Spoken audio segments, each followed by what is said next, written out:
नमस्कार दोस्तों, राधे राधे, जय श्री कृष्णा। मैं मोमिता स्वागत करती हूँ आप सबको मेरे YouTube channel knowledge with Momita में। दोस्तों कैसे हो आप सब? उम्मीद करती हूँ आप सभी बहुत ही अच्छे होंगे। दोस्तों आज जन्माष्टमी व्रत है, तो आप सबको मेरी तरफ से जन्माष्टमी की हार्दिक शुभकामनाएं। दोस्तों आज जन्माष्टमी व्रत के शुभ अवसर पर मैं आप सबके साथ जन्माष्टमी व्रत की कथा शेयर करूंगी। तो ये जानने के लिए मेरे साथ वीडियो में अंत तक जरूर बने रहेगा। आशा करती हूँ वीडियो आप सबको बहुत पसंद आएंगे। तो चलिए देर ना करते हुए शुरू करते हैं आज का वीडियो। ओम गण गणपति नमः। ओम नमो भगवते वासुदेवाय नमः।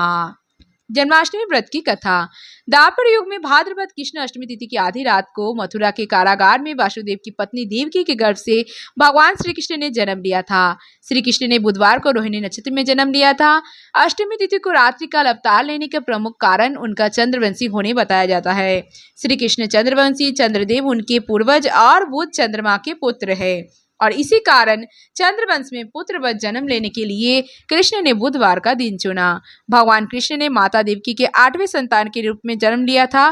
कृष्ण जी का जन्म मथुरा में मामा कंस के कारागार में हुआ था और माता देवकी राजा कंस की बहन थी।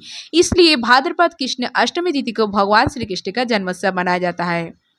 कंस को सत्ता का लालच था। कंस श्री कृष्ण के मामा थे और उसने अपने पिता राजा उग्रसेन की राजगद्दी छीनकर उन्हें जेल में बंद कर दिया था और स्वयं को मथुरा का राजा घोषित कर दिया था। राजा कंस अपनी बहन देवकी से बहुत प्रेम करता था।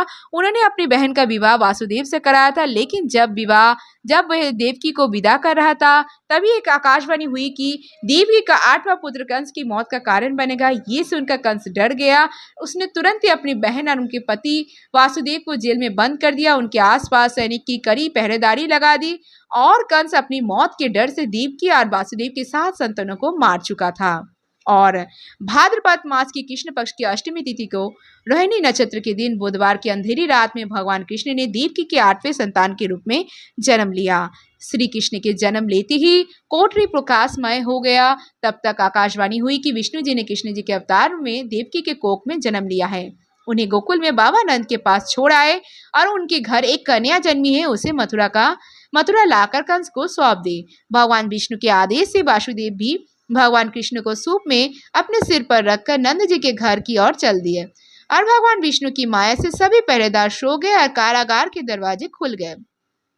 आकाशवाणी सुनते ही वासुदेव के हाथों की हथकड़ी खुल गई। वासुदेव जी ने सूप में बाल गोपाल को रखकर सिर पर रख लिया। गोकुल की ओर चल पड़े। वासुदेव भगवान कृष्ण को लेकर नंद जी के यहाँ सकुशल पहुंच गए। वहां से उनकी नवजात कन्या को लेकर वापस आ गए और जब कंस को देवकी की 8वीं संतान के जन्म की सूचना मिली, वह तत्काल कारागार में आया और उस कन्या को छीन कर पृथ्वी पर पटकना चाहा, लेकिन वह कन्या उसके हाथ से निकलकर आसमान में चली गई।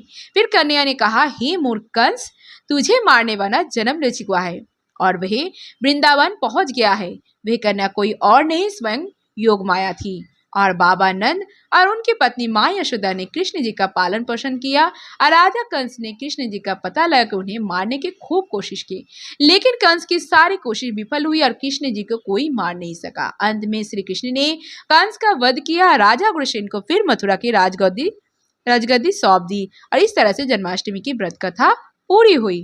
राधे राधे, जय श्री कृष्ण, जय श्री हरि विष्णु, जय माता लक्ष्मी। तो दोस्तों आज कृष्ण जन्माष्टमी की व्रत कथा यहीं पर समाप्त हो।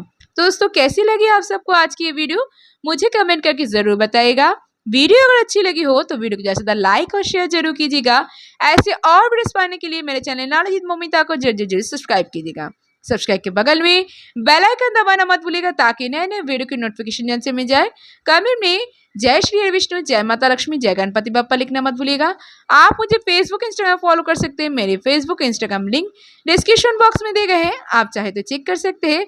आज के लिए इतना ही, मैं मिलूंगी नेक्स्ट वीडियो में। तब तक के लिए tata bye, thanks for watching. Radhe Radhe, जय श्री कृष्णा।